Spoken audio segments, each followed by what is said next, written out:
Thumbnail और title देख के आप लोगों को पता लग ही गया होगा कि आज हम लोग बात करने वाले हैं इलेक्ट्रिक फ्लक्स और गॉस लॉ की। तो देखिए, अगर हम बात करें पूरे इलेक्ट्रिक फील्ड की, इलेक्ट्रोस्टैटिक में जो हमारा टॉपिक है इलेक्ट्रिक फील्ड, अगर हम उस पूरे को मान लें सीएसके की एक टीम, तो अगर कुलाम्स लॉ धोनी है तो इलेक्ट्रिक फ्लक्स और गॉस लॉ ये आपका हो जाता है सुरेश रैना और रविंद्र जडेजा।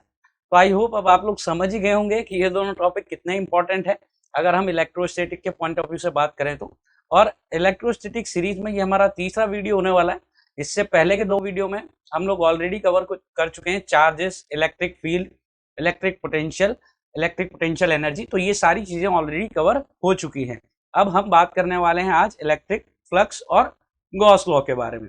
तो यहाँ पर इस वीडियो में हम देखेंगे कि इलेक्ट्रिक फ्लक्स किस तरह से डिफाइन होता है, गॉस लॉ क्या होता है, उसके एप्लीकेशंस क्या है, गॉस लॉ की हेल्प से किस तरह से अलग अलग चार्ज डिस्ट्रीब्यूशन की वजह से हम इलेक्ट्रिक फील्ड कैलकुलेट कर सकते हैं। तो यही सारी चीजें हम लोग आज डिस्कस करने वाले हैं from the point of view of JE and NEET. तो चलिए बिना किसी डिले के स्टार्ट करते हैं।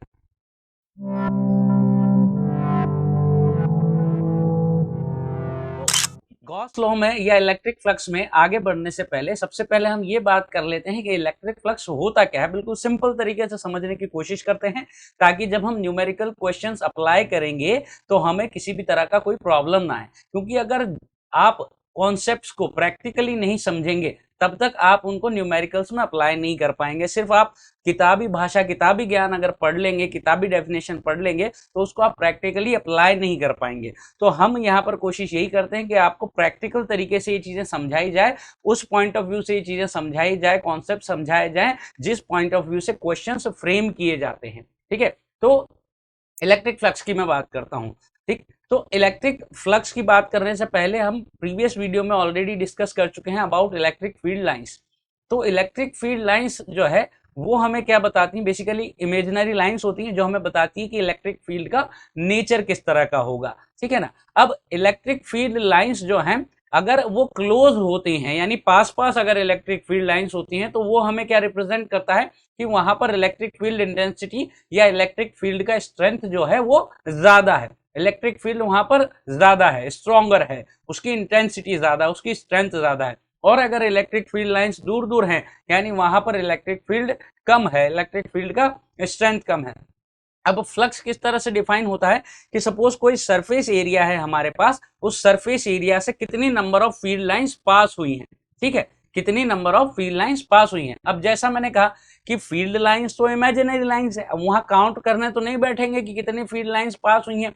लेकिन जैसा अभी मैंने डिस्कस किया, अभी मैंने मेंशन किया कि जितना स्ट्रॉन्ग इलेक्ट्रिक फील्ड होगा उतनी ज्यादा लाइंस पास पास होंगी, यानी किसी एक सर्टेन एरिया से उतनी ही ज्यादा फील्ड लाइंस पास करेगी। तो बेसिकली जो फ्लक्स हो गया वो क्या है कि कितनी फील्ड लाइंस किसी एरिया से गुजर रही हैं। ठीक बात। अब ये डिपेंड किस पर करेगा कि एक तो एरिया कितना बड़ा है, भाई जितना ज्यादा बड़ा एरिया होगा उतनी ही फील्ड लाइंस पास कर पाएंगी।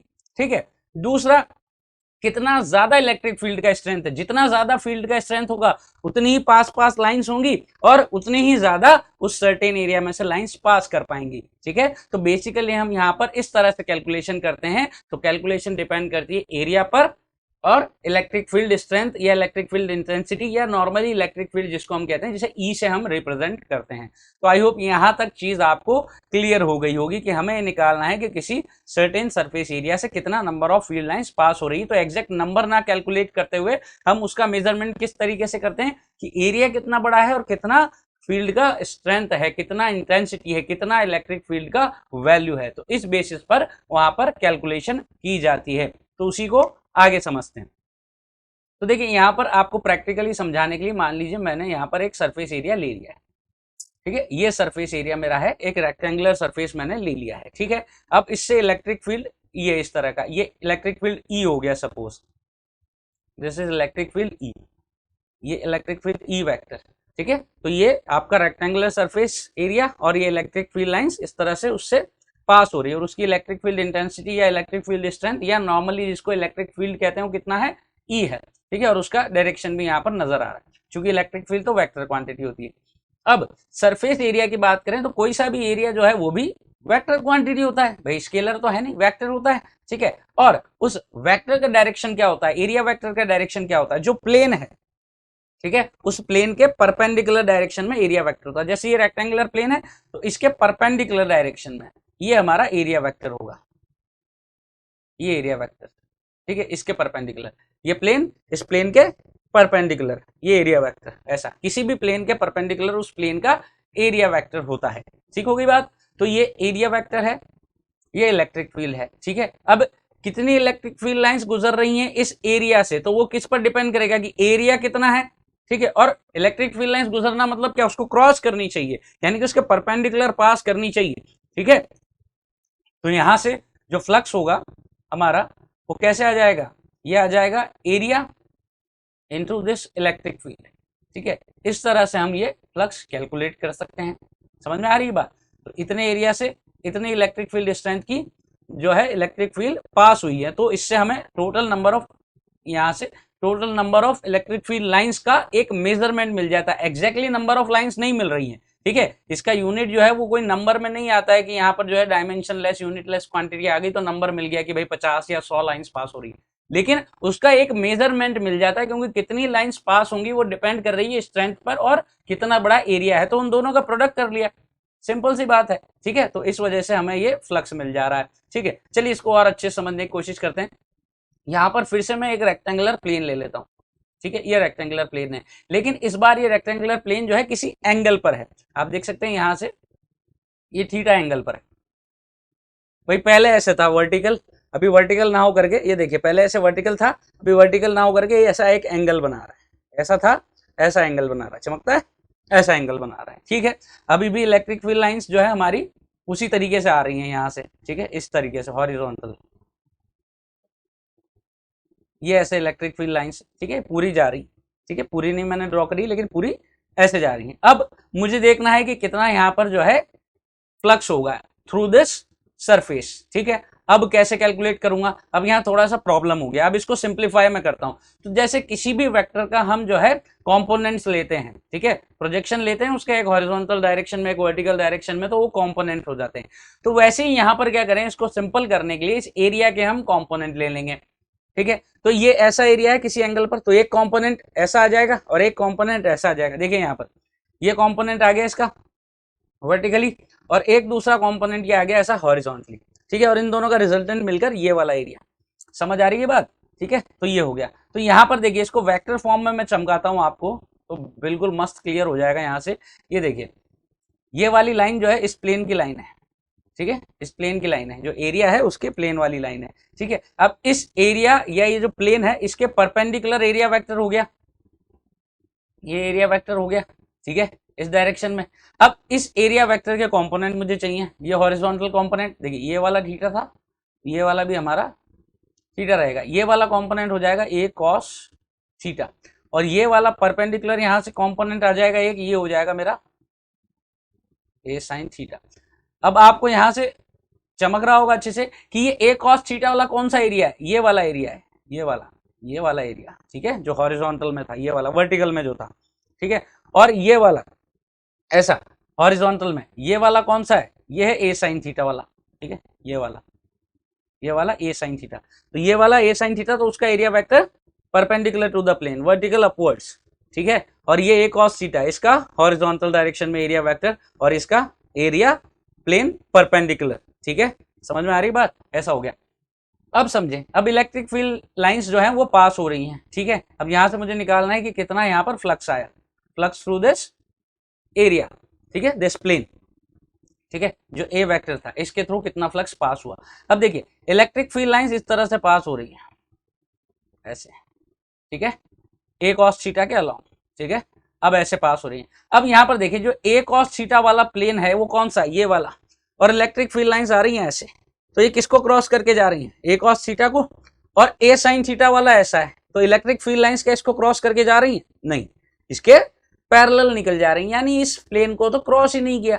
जब प्लेन को क्रॉस नहीं किया तो फ्लक्स कैसा, क्योंकि फ्लक्स तो वही काउंट होगा जिसमें इलेक्ट्रिक फील्ड लाइंस एरिया को क्रॉस करते हुए निकलेंगी, एरिया के थ्रू निकलेंगी, उस प्लेन के थ्रू निकलेंगी। अब यहाँ पर तो ये पैरेलल हो गई ना लाइंस, इस प्लेन के पैरेलल ही निकल गई, तो ए साइन थीटा वाला जो कंपोनेंट है उसकी वजह से कोई फ्लक्स नहीं आया, लेकिन ए कॉस थीटा वाला जो है बेटा उसको क्रॉस करते हुए इलेक्ट्रिक फील्ड लाइंस जा रही हैं, तो उसकी वजह से फ्लक्स आएगा। तो हम यहाँ पर जो एरिया मल्टीप्लाई करते हैं इलेक्ट्रिक फील्ड के साथ, वो कौन सा होगा, सिर्फ ए कॉस थीटा वाला होगा। तो ये हो गया ई ए कॉस थीटा, और इसको मैं कैसे लिख सकता हूँ, E vector dot A vector करके भी लिख सकता हूँ। आप देख सकते हैं यहाँ पर थीटा क्या है, थीटा है ए वेक्टर और ई वेक्टर के बीच का एंगल, ठीक है, क्योंकि हमारा ए वेक्टर ऐसा था और इलेक्ट्रिक फील्ड वेक्टर ऐसा था और इनके बीच एंगल था थीटा। तो डॉट प्रोडक्ट ही हो गया ये कॉस थीटा मतलब ई डॉट ए, तो डॉट प्रोडक्ट का रिजल्ट हो गया। तो ये भी एक तरीका हो गया, ठीक है, सिंपल सी बात है। यानी कि अगर इलेक्ट्रिक फील्ड के परपेंडिकुलर डायरेक्शन में हमारा एरिया वेक्टर होगा, देखिए ये चीज बहुत कंफ्यूज करती है, दिमाग में अच्छे से बैठा लो। मैं बात कर रहा हूं यहाँ पर ए वेक्टर मतलब एरिया वेक्टर की, एरिया के प्लेन की नहीं।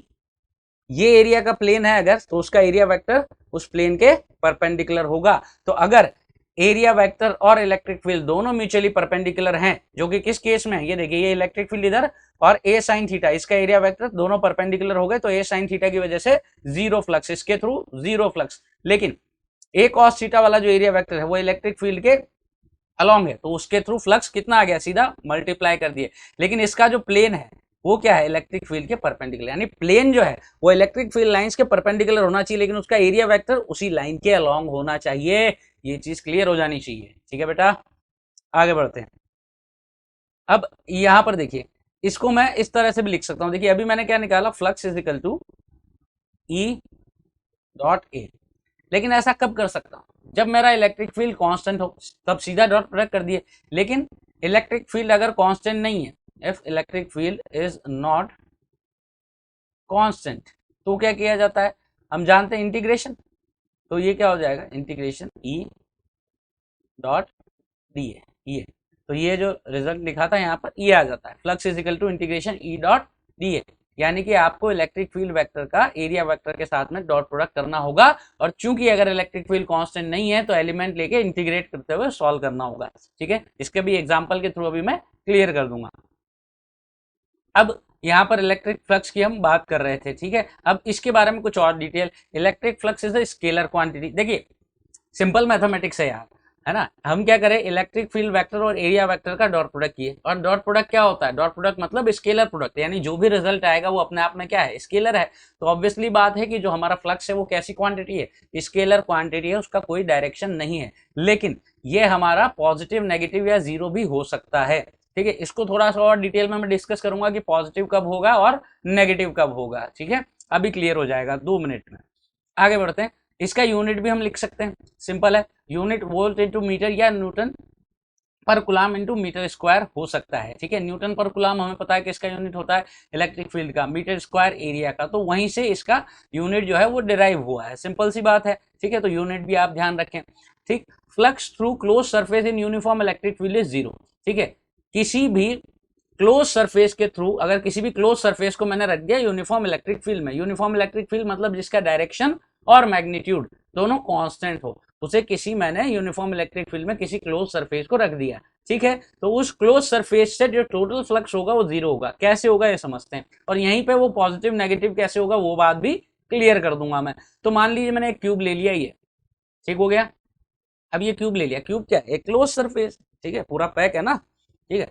अब ये यूनिफॉर्म इलेक्ट्रिक फील्ड में रख दिया गया है, ठीक है, ये इलेक्ट्रिक फील्ड, ठीक है। अब यहाँ पर देखें, मुझे निकालना है flux through the cube total. अब यहाँ पर जो है टोटल निकालना है, तो कितने क्यूब के कितने सरफेसेस हैं, यहाँ पर 6 सरफेसेस हैं, ठीक है, 1 2 3 4 5 एंड टॉप एंड बॉटम 6, ठीक है। तो 6 सरफेसेस हैं। अब यहाँ पर सबसे पहले मैं बात कर ले रहा हूँ ये टॉप वाले सरफेस की और ये बॉटम वाले सरफेस की। इसको आप देखें, ये टॉप वाला सरफेस और ये इलेक्ट्रिक फील्ड लाइंस, ठीक है। तो electric field lines top surface के पैरेलल निकल गई, क्या उसको क्रॉस करते हुए निकली क्या, ऐसे तो नहीं है, इलेक्ट्रिक फील्ड लाइंस ऐसे हैं, तो उसके थ्रू फ्लक्स जीरो। इसी तरह से जो नीचे वाला है उसके भी पैरेलल निकल गई, तो उसके थ्रू भी फ्लक्स जीरो, यानी ऊपर और नीचे वाले के थ्रू फ्लक्स जीरो। अब बात करते हैं जो आगे है और पीछे है, ठीक है। ये जो नजर आ रहा है ये सर, ये वाला सरफेस आगे और इसके बिल्कुल बैक में, ऐसे दोनों पैरेलल, ठीक है। अब इलेक्ट्रिक फील्ड लाइंस जो इनके भी पैरेलल निकल गई, भाई इनको क्रॉस करते हुए निकली क्या, क्या इलेक्ट्रिक फील्ड लाइंस इस तरह से हैं क्या, नहीं, ऐसे निकल गई ना बेटा। तो इलेक्ट्रिक फ्लक्स इसके थ्रू भी क्या हो गया, जीरो, यानी कि 4 सरफेसेस के थ्रू तो हो गया जीरो। अब कौन सी बच जाती है, ध्यान से देखिएगा, ये वाली और ये वाली, एक ये वाली और इलेक्ट्रिक फील्ड लाइंस आ रही है ऐसे, तो इनके परपेंडिकुलर आ रही है, ठीक है, तो इनके थ्रू तो फ्लक्स आएगा, ठीक है। अब ध्यान दीजिएगा, जो क्यूब है उसके अंदर इलेक्ट्रिक फील्ड लाइंस एंटर कर रही है इस वाली सरफेस के थ्रू, ये वाला सरफेस 1 हो गया लेट से, और ये वाला सरफेस 2, ये इसके थ्रू एंटर कर रही है और 2 के थ्रू एग्जिट कर रही है, ठीक है। तो यहां पर क्यूब में जो इलेक्ट्रिक फील्ड लाइंस एंटर कर रही है, तो हम कह सकते हैं कि वहां पर फ्लक्स जो है वो एंटर कर रहा है, ठीक है। तो उसको कह रहे हैं flux which is coming inside. तो फ्लक्स जो अंदर आ रहा है, मान लीजिए इस सरफेस का एरिया क्यूब है, चूंकि तो साइड अगर ए है तो एरिया कितना हो जाएगा किसी भी सरफेस का, ए स्क्वायर, ठीक है। तो पहली सरफेस दूसरी सरफेस दोनों का एरिया सेम होगा, लेट से ए, ठीक है। तो अंदर कितना फ्लक्स है, E into A. Electric field lines भी ऐसी है और एरिया वेक्टर भी ऐसा है, ठीक है। तो डॉट प्रोडक्ट करेंगे तो कॉस 0, कोई दिक्कत ही नहीं, सीधा मल्टीप्लाई कर सकते हैं। अब बाहर जो निकल रहा है, ठीक है, वो भी कितना है, फ्लक्स आउट, वो भी कितना है, ई इंटू ए, ये सेकंड वाली सरफेस के थ्रू, इसके थ्रू कितना आया, ई इंटू ए, इसके थ्रू कितना गया, ई इंटू ए। तो अगर मैं टोटल फ्लक्स देखूंगा यहां पर तो क्या हो जाएगा, 0। क्यों हो जाएगा 0, क्योंकि जो फ्लक्स अंदर गया है वो बाहर जाने वाले फ्लक्स के इक्वल है, और जो अंदर आया है उसे पॉजिटिव में ले रहे हैं, जो बाहर गया है उसे नेगेटिव में ले रहे हैं। ये चीज ध्यान रखनी, ऐसा पॉजिटिव और नेगेटिव होता है। फिर से समझाता हूं, मान लीजिए कि एक मैंने पॉइंट चार्ज लिया और ये पॉइंट चार्ज को चारों तरफ एक स्फीयर से कवर कर दिया, ठीक है।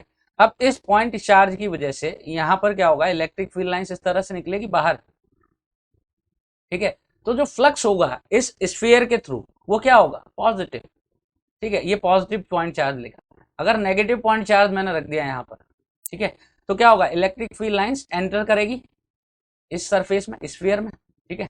बाहर जाने वाले कोई नहीं, सब एंटर कर रही है, ठीक है, क्योंकि इस नेगेटिव पॉइंट चार्ज पर टर्मिनेट होगी इलेक्ट्रिक फील्ड लाइंस, हम पहले पढ़ चुके हैं पिछले लेक्चर्स में, ठीक है। अब यहां पर क्या हो रहा है, इलेक्ट्रिक फील्ड लाइंस जो है अंदर की तरफ आ रही है, ठीक है, अंदर की तरफ आ रही है यहां पर, ठीक है। तो ये क्या हो जाएगी, नेगेटिव हो जाएगी, ठीक है, फ्लक्स नेगेटिव हो जाएगा, ठीक है। तो एक तरीके से देखा जाता है, अगर इलेक्ट्रिक फील्ड लाइंस जो है वो बाहर जा रही हैं तो पॉजिटिव फ्लक्स हो गया, और अंदर आ रही हैं तो नेगेटिव फ्लक्स हो गया। तो यहां पर देख सकते हैं आप, ठीक है, अंदर आ रही हैं नेगेटिव, बाहर जा रही है पॉजिटिव। इन एक साइन का है तो आउट उसके अपोजिट साइन का हो गया, इन अगर पॉजिटिव हो गया तो आउट नेगेटिव हो गया, आउट नेगेटिव लिया है तो इन पॉजिटिव हो गया, ठीक है, ऐसा हो रहा है। तो यहाँ पर इन और आउट दोनों का मैग्नीट्यूड सेम था और दोनों अपोजिट साइन होंगे तो टोटल 0, ठीक है। तो सिंपल भाषा में ये है कि जितना फ्लक्स एंटर किया उतना निकल गया, तो टोटल क्या हो गया, 0 हो गया, ठीक हो गई बात। और इन जनरल कन्वेंशन कैसा लिया जाता है कि अगर फील्ड लाइंस सरफेस से बाहर निकल रही है, एनक्लोज सरफेस से, तो पॉजिटिव फ्लक्स लिया जाएगा, और उसके अंदर एंटर कर रही हैं तो नेगेटिव फ्लक्स लिया जाएगा, ठीक हो गई बात। तो ये चीज क्लियर हो जाना चाहिए, ठीक है। तो इसी तरह से कोई भी क्लोज सरफेस आप रख दें, ठीक है, तो जितनी इलेक्ट्रिक फील्ड लाइंस एंटर कर रही होंगी, यानी कि जितना फ्लक्स एंटर कर रहा होगा उतना ही फ्लक्स बाहर निकल रहा होगा, इसलिए टोटल 0 हो जाएगा। ओके, चलिए आगे बढ़े। अब यूनिफॉर्म इलेक्ट्रिक फील्ड और प्लेनर एरिया, या केस ले रहा हूं मैं डिफरेंट डिफरेंट, है ना। मान लीजिए जैसे अभी लिया था ना, ये एक प्लेनर एरिया है, ये इसका एरिया वेक्टर, और इलेक्ट्रिक फील्ड लाइंस भी इसी तरह से आ रही हैं यूनिफॉर्म ई। तो सिंपली क्या हो जाता है, फ्लक्स कैलकुलेट करना है इस केस में तो बहुत सिंपल है, ये हो जाता है ई डॉट ए, ठीक है। मान लीजिए कोई एंगल पर है, ऐसा है, ये एरिया वेक्टर है और इलेक्ट्रिक फील्ड आपका इस तरीके से थीटा, ठीक है। तो कितना हो जाएगा, ये ई ए कॉस थीटा, ये हो गया। तो सिंपली डॉट प्रोडक्ट कर लेना है, ठीक है। इलेक्ट्रिक फील्ड भी कांस्टेंट है, कांस्टेंट मतलब मैग्नीट्यूड कांस्टेंट, डायरेक्शन कांस्टेंट, और एरिया भी प्लेन है, कोई दिक्कत नहीं। अब दूसरा case, non uniform electric field and plain area, ठीक है। अगर इलेक्ट्रिक फील्ड यूनिफॉर्म नहीं है तो क्या होगा, जैसा मैंने पहले बताया था कि इंटीग्रेशन करना होगा, देखिए उसको थोड़ा सा समझ भी लेते हैं, मैंने कहा था एग्जाम्पल से बताऊंगा, एग्जाम्पल से समझा देता हूं। तो यहाँ इस तरह का हो गया, ये हमारा एक प्लेन एरिया हो गया, ठीक है, ये एक रेक्टेंगुलर एरिया हो गया सपोज, ठीक है। ये यहाँ पर ये बी हो गया और ये ए हो गया इसका साइड, ठीक है, इधर एक्स हो गया और इधर वाई हो गया, ठीक। अब यहाँ पर एरिया तो प्लेनर है, लेकिन इलेक्ट्रिक फील्ड देखिए वेरिएबल है। इलेक्ट्रिक फील्ड कैसा दिया हुआ, ई नॉट एक्स के कैप, यानी कि इलेक्ट्रिक फील्ड का डायरेक्शन जो है वो के कैप की तरफ है, बाहर की तरफ है, आउटसाइड द प्लेन है, लेकिन एक्स के साथ साथ वेरी कर रहा है। जैसे जैसे आगे बढ़ेंगे एक्स की डायरेक्शन में इलेक्ट्रिक फील्ड का वैल्यू बढ़ते चले जाएगा, चमक रहा है ना यहाँ तक। तो सीधा मल्टीप्लाई नहीं कर सकता, ठीक है। क्या करेंगे अब, सिंपल सी बात है कि जब वेरिएबल चीज होती है तो एलिमेंट लेते हैं, इंटीग्रेट करते हैं, तो यहाँ एलिमेंट लेंगे। तो मैं x पर गया, यहाँ से ये x पर गया और ये dx की ये पट्टी ले ली, स्लैब, ठीक है। अब इसका एरिया कितना हो गया, dA, ठीक है, और एरिया वेक्टर की मैं बात कर रहा हूँ, ठीक है। तो कितना हो गया, लंबाई इसकी कितनी है b इंटू चौड़ाई कितनी है dx। अच्छा, इसका डायरेक्शन कौन सा, एरिया वेक्टर का, देखिए ये वाला प्लेन है, ठीक है, जिस स्क्रीन में आप देख रहे हैं तो उसके आउटसाइड, स्क्रीन के आउटसाइड, ठीक है, जिस स्क्रीन में आप देख रहे हैं उससे बाहर की तरफ है, ठीक है। तो स्क्रीन से बाहर की तरफ कौन सा है हमारा, जिस डायरेक्शन में इलेक्ट्रिक फील्ड था स्क्रीन से बाहर की तरफ, डॉट। तो एरिया वेक्टर भी इसका कितना है, डॉट, डी वेक्टर जो है डॉट, बाहर की तरफ, डॉट मतलब बाहर की तरफ, आउटसाइड द प्लेन। तो कितना होगा, के कैप, के कैप की डायरेक्शन में, ठीक है। और फ्लक्स डी फाई, तो कितना हो जाएगा, ई डॉट डी ए वेक्टर, ठीक है। अच्छा, ई जो है वो कितना है, ई नॉट एक्स, के कैप है, और डॉट करेंगे के कैप के साथ ही तो सीधा मल्टीप्लाई कर सकता हूँ, बी इंटू डी एक्स। तो यहाँ से जो डी फाई आ गया हमारा वो कितना आ गया, E naught B X D X. अब इंटीग्रेट कर दूं, लिमिट कहाँ से कहाँ तक, पहला एलिमेंट यहाँ से लूंगा और आखिरी एलिमेंट यहाँ, तो पूरा एरिया मैं कवर कर लूंगा, तो 0 से a तक, ठीक है। तो 0 से a तक, ठीक है, 0 से a तक। तो यहाँ पर देखेंगे तो ई नॉट बी, और x का इंटीग्रेशन क्या होगा, x के रेस्पेक्ट में एक्स स्क्वायर बाय 2, और लिमिट डालूंगा तो a स्क्वायर बाय 2, ठीक है। तो ये E naught B a square by 2, ये फ्लक्स आ गया, समझ में आ गई बात। तो इस तरह से अगर प्लेनर एरिया है लेकिन इलेक्ट्रिक फील्ड आपका वेरिएबल है तो एलिमेंट लेकर के इंटीग्रेशन किया जा सकता है, ठीक है। एक और यहाँ पर केस में ले रहा हूँ, ठीक है। एग्जॉस्टिव लिस्ट नहीं है कि भाई सारे केसेस आ गए, दुनिया भर की सब चीज आ गई, लेकिन जो मोटा मोटा जो भी वेरिएशंस होते हैं वो मैंने लेने की यहाँ पर कोशिश की है, तो इससे आपको सारी चीजें एक आइडिया लग जाएगा कि किस तरह से आपको प्रैक्टिकली चीजें अप्लाई करनी है। तो यहाँ पर है यूनिफॉर्म इलेक्ट्रिक फील्ड और नॉन प्लेनर एरिया, यानी अब इलेक्ट्रिक फील्ड तो मेरा क्या रहेगा, यूनिफॉर्म रहेगा, लेकिन एरिया जो है वो प्लेनर नहीं है, यानी कि एक ऐसा कोई रेक्टेंगुलर स्क्वायर इस तरह का सरफेस नहीं है, कोई कर्वी एरिया हो सकता है। तो ये वाला एरिया हो गया, ठीक है, ये एरिया हो गया, ये कैसा है, हेमिस्फेरिकल एरिया है, ठीक है। ये यहाँ पर आर रेडियस इसका हो गया, ठीक है। आप देख सकते हैं कटोरा का शेप हो गया बेसिकली, ठीक है। तो ये कटोरा शेप है, ये हेमिस्फेरिकल बॉल शेप, ठीक, आर रेडियस का, ठीक। और ये इलेक्ट्रिक फील्ड आ रहा है मेरा, ये इलेक्ट्रिक फील्ड ई, ठीक। अब यहाँ पर देखेंगे तो एक कर्व्ड सरफेस है, तो आप देखेंगे कि यहाँ पर मान लीजिए एक मैंने ये एलिमेंट लिया एरिया का, इसका एरिया वेक्टर जो है इधर आएगा, ठीक है, और इलेक्ट्रिक फील्ड ऐसा है। ऐसे यहाँ पर लिया इसका एरिया वेक्टर, इस सरफेस जो एलिमेंट लिया उसके परपेंडिकुलर, इलेक्ट्रिक फील्ड ऐसा, और ऐसे यहाँ पर लूंगा एरिया वेक्टर जो है डी ए वेक्टर ऐसा, और इलेक्ट्रिक फील्ड ऐसा। तो हर जगह देखेंगे आपकी इलेक्ट्रिक फील्ड की और एरिया वेक्टर की डायरेक्शन अलग अलग है, तो बड़ी मुश्किल हो जाएगी, यहाँ पर नॉन प्लेनर हो गया, सीधा मल्टीप्लाई कर ही नहीं सकते, क्योंकि सीधा मल्टीप्लाई करने में क्या चाहिए, ई ए कॉस थीटा, अब थीटा ही फिक्स नहीं है, क्या किया जाए, मुश्किल है। तो ऐसे केसेस में क्या होता है, हम लेते हैं प्रोजेक्टेड एरिया, क्या लेते हैं, प्रोजेक्टेड एरिया। देखिए ऐसा, ये projected area, this is the projected area. तो प्रोजेक्टेड एरिया हेमिस्फीयर का कितना आएगा, आर रेडियस का एक सर्कल आ जाएगा, तो इसका एरिया कितना हो गया, पाई आर स्क्वायर, ठीक है।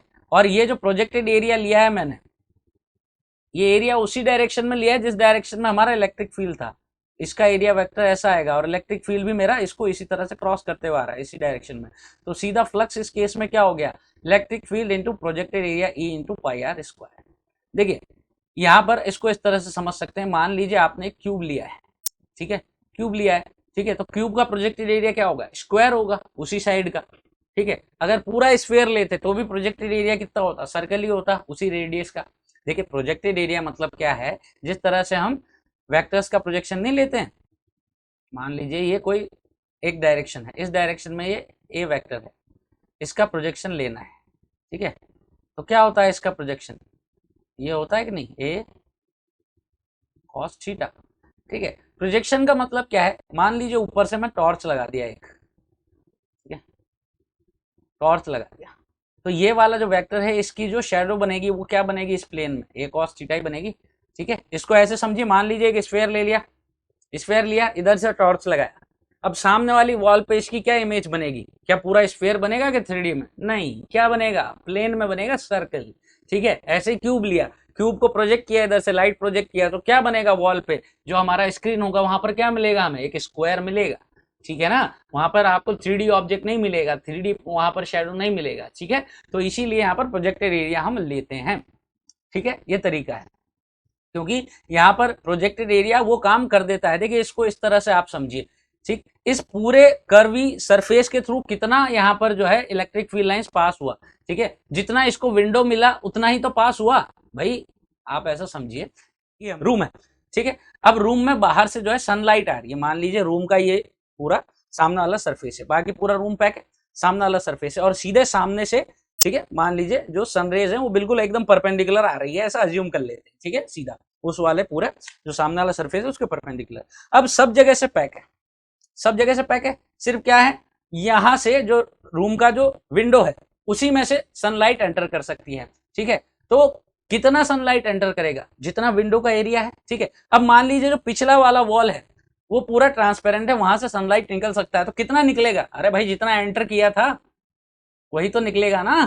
ठीक है, और कितना निकलेगा, जितना एंटर किया था उतना ही निकलेगा, और एंटर किसके हिसाब से किया था, उस विंडो के हिसाब से। तो वही कॉन्सेप्ट यहां लग रहा है भाई, ये तो खोखला है। ठीक है, आगे से यहाँ पर कोई सर्कल है नहीं, ठीक है, सॉलिड स्फीयर नहीं, होलो है, चमकता है ना, तो सिर्फ वो कर्व वाला सरफेस, ये जो कर्व है वही सरफेस है, उसी को क्रॉस करके इलेक्ट्रिक फील्ड लाइंस निकलेगी। वहां पर सर्कल की जगह कोई एरिया नहीं है, कोई बॉडी नहीं है। ठीक है, लेकिन लेकिन वो क्या है, वो विंडो का काम कर रहा है, तो उसी जो स्क्वायर जो सर्कुलर एरिया है उसी में से तो इलेक्ट्रिक फील्ड लाइंस एंटर करेगी, और जितनी एंटर करी वही सारी इस कर्व्ड एरिया के थ्रू पास होंगी। तो मैंने क्या कर लिया, उस कर्व्ड एरिया को नेग्लेक्ट किया, सीधा प्रोजेक्टेड एरिया ले लिया, जो असल में क्या है, वो विंडो है, यानी वो सर्कुलर एरिया है, तो उसका जितना फ्लक्स होगा वही सारा फ्लक्स इधर से पास कर रहा है, क्योंकि जितना फ्लक्स उसके थ्रू एंटर किया वही इस पूरे कर्व्ड सरफेस एरिया से निकल करके जाएगा। तो आई होप ये चीज क्लियर हो गई होगी, मैंने समझाने की अच्छे से कोशिश की है। तो बस इसीलिए प्रोजेक्टेड एरिया लिया जाता है, ये प्रोजेक्टेड एरिया लेने का लॉजिक है। ठीक है, आगे बढ़े, अब गॉस लॉ की बात कर लेते हैं। तो गॉस लॉ बेटा क्या है, इसमें बड़ी इंटरेस्टिंग बात है। ठीक है, गॉस लॉ असल में क्या है, ऑल्टरनेट है। किसका ऑल्टरनेट है, ये कुलाम्स लॉ का ऑल्टरनेट है। मैंने कहा ना गॉस लॉ आपका क्या है, रविंद्र जडेजा है। ठीक है, तो पहले जो है धोनी फिनिशर का काम करता था, अब आजकल कौन कर रहा है, जडेजा कर रहा है। ठीक है, धोनी के बस की रही नहीं। तो वैसा ही होता है कि जब कुलाम्स लॉ से जो है हम इलेक्ट्रिक फील्ड या इलेक्ट्रोस्टैटिक फोर्स का कैलकुलेशन सही तरीके से नहीं कर पाते हैं, तो हम किस पर जाते हैं, हम जाते हैं गॉस लॉ पर। तो Gauss law is nothing but alternate of Coulomb's law. Coulomb's law असल में क्या बताता है, चार्ज और इलेक्ट्रिक फील्ड का रिलेशन बता देता है हमको, भाई यही करता है ना, और क्या करता है। तो गॉस लॉ भी यही करता है। कैसे करता है, देखिए इसको स्टेप बाय स्टेप मैं समझाता हूँ। ठीक है, गॉस लॉ क्या कहता है कि जो फ्लक्स होगा किसी भी एनक्लोज सरफेस के थ्रू, कोई क्लोज सरफेस की बात हो रही है यहाँ पर। ठीक है, अब जो प्लेन सरफेस की बात नहीं कर रहा, जैसे मान लीजिए पूरा क्यूब है, पूरा स्फीयर है, ठीक है, इस तरह का कोई पूरा चारों तरफ से क्लोज सरफेस है। ठीक है, तो वो जो फ्लक्स होगा वो किस पर डिपेंड करेगा, वो प्रोपोर्शनल होता है उस सरफेस के अंदर कितना चार्ज रखा हुआ है उस क्लोज सरफेस के अंदर। ठीक है, तो उस पर डिपेंड करेगा, और ये प्रोपोर्शनलिटी साइन हटाते हैं तो इसको क्या लिखा जाता है, Q upon epsilon not. Epsilon not हम जानते हैं परमिटिविटी। देखिए इसको ऐसे समझिए, मान लीजिए कि ये क्यू चार्ज है, ठीक है, और ये एक स्फीयर के अंदर रखा हुआ है। अब मैं कहूँ ये पॉजिटिव क्यू है, अब मैं कहूँ कि इसके थ्रू ये इलेक्ट्रिक फील्ड लाइंस बाहर जाएंगी ऐसे। ठीक है, तो यानी कि इलेक्ट्रिक फील्ड लाइंस इस पूरे सरफेस एरिया को रेडियल आउटवर्ड डायरेक्शन में क्रॉस करते हुए बाहर जा रही हैं। ठीक है, तो इस पूरे सरफेस एरिया के थ्रू फ्लक्स कितना होगा, इस स्फीयर के थ्रू फ्लक्स कितना होगा, तो कितना आएगा, कितना एनक्लोज किया हुआ है इस पूरे स्फीयर ने charge, Q, Q upon epsilon not. अगर दूसरा मीडियम आ गया तो मीडियम का परमिटिविटी आ जाएगा, कोई दिक्कत ही नहीं है। वो तो हम कुलाम्स लॉ जब डिस्कस किए थे तब देख ही चुके हैं कि किस तरह से परमिटिविटी का यूज किया जाता है। ठीक हो गई बात, तो ये ऐसा करना है। तो यहाँ से सिंपल तरीके से गॉस लॉ से हम असल में क्या कर रहे हैं, फ्लक्स ही कैलकुलेट कर रहे हैं। ठीक है, इलेक्ट्रिक फील्ड से कैसे रिलेट करना है अभी देखेंगे। ठीक हो गई बात। अब यहाँ पर फ्लक्स जो है, कुछ इंपॉर्टेंट बातें गॉस लॉ के बारे में जो आपको गॉस लॉ को और अच्छी तरीके से, बेहतर तरीके से समझने में मदद करेगी। तो गॉस लॉ में यहाँ पर कहा जा रहा है कि flux does not depend on the shape and the size of the Gaussian surface. बड़ा सिंपल सा लॉजिक है। देखिए मान लीजिए मैंने यहाँ पर ये क्यू लिया है और एक स्फीयर है, ठीक है, आर रेडियस का। अब इसके थ्रू फ्लक्स कितना होगा, कितना चार्ज इनक्लोज है, क्यू अपॉन एप्सिलॉन नॉट। अब आर की जगह मैंने 2r रेडियस का स्फीयर ले लिया मान लीजिए। और वही चार्ज अंदर रखा हुआ है। अब कितना फ्लक्स होगा तो किस पर डिपेंड करता है, चार्ज कितना अंदर, Q not upon epsilon not. ठीक है, तो मैंने यहाँ पर रेडियस डबल कर दिया, यानी कि साइज बढ़ा दिया। क्या उससे फ्लक्स पर कोई फर्क पड़ा, चार्ज वही रखा सरफेस के अंदर, कोई फर्क नहीं पड़ा। ठीक है, अब मैं क्या करता हूँ, यहाँ पर इसकी जगह मैं ले लेता हूँ एक क्यूब, स्फीयर की जगह ये मैंने ले लिया क्यूब, क्यूब के अंदर वही क्यू चार्ज रखा। अब इसके क्यूब के थ्रू फ्लक्स कितना होगा, charge enclose divided by epsilon not, Q upon epsilon naught. तो मैंने शेप बदल दिया, कोई फर्क पड़ा फ्लक्स नहीं पड़ा, यानी कि शेप और साइज पे डिपेंड ही नहीं कर रहा है। ठीक है, आगे बात करते हैं। इसने और ये कहा हुआ है कि जो चार्जेस का ओरिएंटेशन है इनसाइड दैट सरफेस, ठीक है, ये जो एनक्लोज सरफेस होता है इसको गॉसियन सरफेस भी कहा जाता है, क्योंकि गॉस लॉ से रिलेटेड होता है। ठीक है, तो गॉसियन सरफेस का मतलब ऐसा नहीं कि कुछ और चमत्कारी जो है सरफेस आगे, नहीं, नॉर्मल सरफेस है, बस जो गॉस लॉ से रिलेटेड है यहाँ पर यूज कर रहे हैं, इसलिए गॉसियन सरफेस कहा जाता है। गॉसियन सरफेस के बारे में कुछ एक दो बातें और बताऊंगा अभी आगे चलकर इसी लेक्चर में। ठीक है, तो यहाँ पर कहा जा रहा है कि ओरिएंटेशन जो है चार्जेस का उस सरफेस के अंदर उस पर भी डिपेंड नहीं करता। देखिए कैसे, मान लीजिए यहाँ पर एक स्फेरिकल सरफेस है, Q1 Q2 Q3, तीन चार्जेस रखे हुए हैं, ये Q1 Q2 Q3, ओरिएंटेशन बदल दिया यहाँ पर Q1 Q2 Q3, ओरिएंटेशन मतलब उनकी पोजीशन, ठीक है, उनकी लोकेशन बदल दी अंदर। तो इसके थ्रू फ्लक्स देखेंगे तो टोटल कितना चार्ज इनक्लोज्ड है, Q1 plus Q2 plus Q3 upon epsilon not. इसके थ्रू फ्लक्स देखूंगा तो कितना चार्ज इनक्लोज्ड है, Q1 plus Q2 plus Q3 upon epsilon not. इसके थ्रू देखेंगे तो कितना है, Q1 plus Q2 plus Q3 upon epsilon naught. तो कोई फर्क नहीं पड़ रहा है, ये चीज ध्यान रखने वाली है, ना शेप पर, ना साइज पर, ना ओरिएंटेशन पर, किसी चीज पर डिपेंड नहीं कर रहा। चार्ज कितना उसने अंदर दबा रखा है उस पर डिपेंड करता है सिर्फ। ठीक है, कितना उसने घेरा हुआ है चार्ज उस पर डिपेंड कर रहा है, और किसी चीज पर डिपेंड नहीं कर रहा है।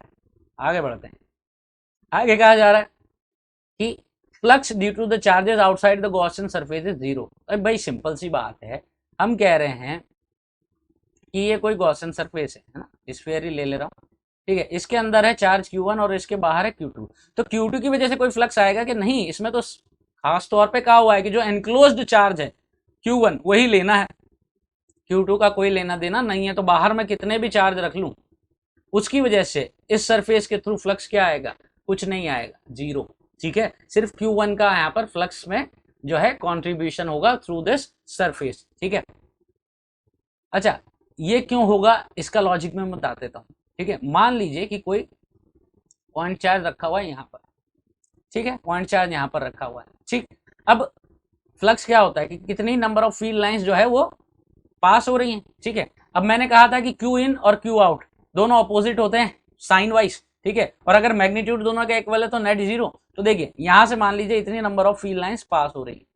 ठीक है, तो यहां से ये एंटर हुई, तो ये आपका एंटर होने वाला फ्लक्स, एंटर होने वाली फील्ड लाइंस, और यही फील्ड लाइंस इधर से एग्जिट भी हो गई। तो टोटल फ्लक्स क्या हो गया इस Q की वजह से, जीरो हो गया कि नहीं हो गया, क्योंकि बाहर था। अब यही अंदर होता तो इसकी वजह से सिर्फ क्या होती, बाहर ही निकलती। ठीक है, या अंदर ही आती, नेगेटिव होता तो सिर्फ अंदर आती फील्ड लाइंस, या सिर्फ बाहर जाती अगर पॉजिटिव होता तो। ऐसा नहीं कि अंदर भी आ रही है बाहर भी जा रहे हैं जीरो हो गया, नहीं, लेकिन अगर ये बाहर है तो उसकी वजह से इसका फ्लक्स में कॉन्ट्रीब्यूशन जीरो हो जाता है। ठीक हो गई बात, तो ये मैंने लॉजिक भी दे दिया। ठीक है, और ये एग्जाम्पल से समझा भी दिया। अगला क्या कह रहा है, electric field at the Gaussian surface is due to both charges inside as well as outside. ये इंपॉर्टेंट बात है भाई। ठीक है, जैसे मान लीजिए यहाँ पर ये है, जैसे मान लीजिए कि Q1 और Q2 और ये Q3 हो गए।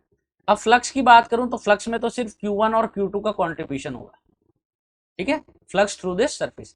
लेकिन अगर ये गॉसियन सरफेस है ना, ये जो सरफेस है, ठीक है, ये वाली जो सरफेस है, जो स्फेरिकल सरफेस है, इस पर अगर मुझे इलेक्ट्रिक फील्ड देखना है, electric field at the surface, तो उसमें जो Q1 चार्ज है उसका कंट्रीब्यूशन भी होगा, जो Q2 चार्ज है उसका कंट्रीब्यूशन भी होगा, और जो Q3 है उसका भी कंट्रीब्यूशन होगा। भाई इलेक्ट्रिक फील्ड जो ये भी जनरेट करेगा, ये भी जनरेट करेगा, और ये भी जनरेट करेगा। ठीक है, तो तीनों का जो रिजल्टेंट होगा, जो भी वेक्टर सम होगा वो आएगा सरफेस पर। ठीक है, ठीक, तो तीनों का कंट्रीब्यूशन होगा। ठीक है, लेकिन फ्लक्स में बाहर वाले चार्ज का, ये ट्रू और फॉल्स में आ सकता है, कहीं आपको ट्विस्ट दे सकता है। ठीक है, किसी क्वेश्चन में बेवकूफ बनाने के लिए आपके मजे ले ले कहीं। ठीक है। तो ऐसे ही मजे लेता है एग्जामिनर, ऐसी छोटी छोटी चीजें उठा करके जिन पर हम ज्यादा फोकस नहीं करते, लेकिन बेसिक लॉजिक है, सिंपल लॉजिक है कि बाहर वाले जो चार्जेस हैं उनकी वजह से फ्लक्स में तो कंट्रीब्यूशन नहीं है उस गॉसियन सरफेस के, लेकिन उसकी सरफेस पर अगर इलेक्ट्रिक फील्ड कैलकुलेट किया जाए तो बाहर और अंदर जितने चार्जेस हैं सभी की वजह से इलेक्ट्रिक फील्ड वहां पर आएगा। अच्छा, इसमें एक और मैं आपको जो है रिजल्ट बता देता हूं, जो भी डायरेक्ट कहीं पूछा जा सकता है आपसे, छोटी सी चीज है, ठीक है, लेकिन उसकी फॉर्म में क्वेश्चन आ सकता है। तो अगर ऐसा दिया गया आपको that electric field at the surface is 0, ठीक है, एक ये कंडीशन है और एक ये कंडीशन है if flux through the Gaussian surface is 0, ठीक है। अगर मुझे कहा गया कि गॉसियन सरफेस के थ्रू जो फ्लक्स है वो 0 है, तो मैं डेफिनेटली कह सकता हूं कि जो एनक्लोज चार्ज है वो 0 है, इसमें कोई डाउट ही नहीं है, क्योंकि फ्लक्स में किसका कंट्रीब्यूशन होगा, जो चार्ज है, उसने जितने चार्ज घेर रखे हैं उनका कंट्रीब्यूशन है। अब फ्लक्स ही 0 है यानी कि कोई चार्ज उसने घेरा हुआ नहीं है, ठीक है, तो 0, ठीक है, ये बात क्लियर है। लेकिन अगर सरफेस पर इलेक्ट्रिक फील्ड 0 है, इसका मतलब क्या मैं कह सकता हूं कि जो चार्ज इनक्लोज्ड है वो 0 है? नहीं, ऐसा नहीं कह सकता। क्यों? क्योंकि अगर इलेक्ट्रिक फील्ड सरफेस पर 0 है तो वो इस वजह से भी हो सकता है कि बाहर वाले ने मिलकर जो है इसका काउंटर कर दिया हो। जैसे यहां पर समझे भाई, इलेक्ट्रिक फील्ड 1 और 2 की वजह से है क्योंकि इसके अंदर चार्ज है, तो सरफेस पर इलेक्ट्रिक फील्ड है। लेकिन इलेक्ट्रिक फील्ड सरफेस पर 0 भी हो सकता है, क्योंकि हो सकता है कि ये जो Q3 वेक्टर है, ये E3 जो वेक्टर है, ये E1 vector plus E2 vector इसके नेगेटिव के इक्वल हो, ठीक है। तो मिलकर के क्या कर दे, ये इन दोनों के इफेक्ट को, इलेक्ट्रिक फील्ड के इफेक्ट को 0 कर दे। तो ये पॉसिबिलिटी तो है ना। तो अगर सरफेस पर इलेक्ट्रिक फील्ड 0 है तो ये कंपलसरी नहीं है कि चार्ज जो है इनसाइड द सरफेस 0 ही होगा। हो सकता है कि भाई सरफेस पर इलेक्ट्रिक फील्ड 0 है तो अंदर कोई चार्ज ना हो, इस वजह से 0।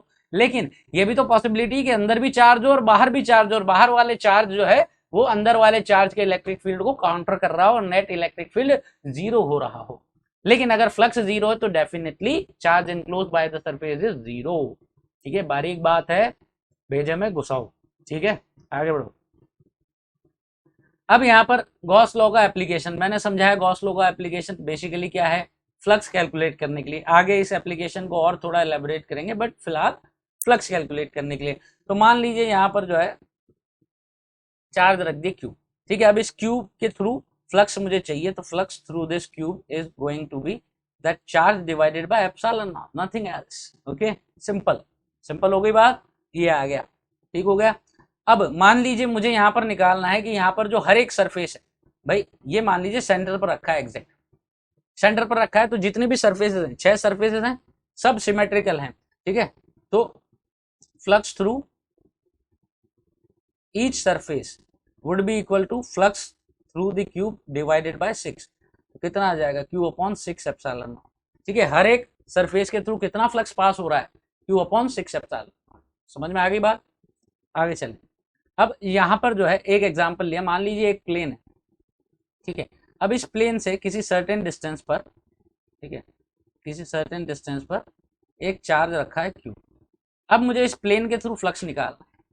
अब बड़ा मुश्किल है, इस चार्ज का इलेक्ट्रिक फील्ड में देखूंगा तो यहाँ पर देखिए इस तरह से है ना, डायरेक्शन भी वेरी करेगा, ठीक है, डिस्टेंस भी वेरी है तो मैग्नीट्यूड भी वेरी करेगा ना, KQ/R²। वैसा इंटीग्रेशन E.E करके करने जाऊंगा तो भाई जान निकल जाएगी मेरी तो, ठीक है। तो क्या करना है, गॉस लॉ का यूज करें, इसीलिए तो इसको हमने पढ़ा है।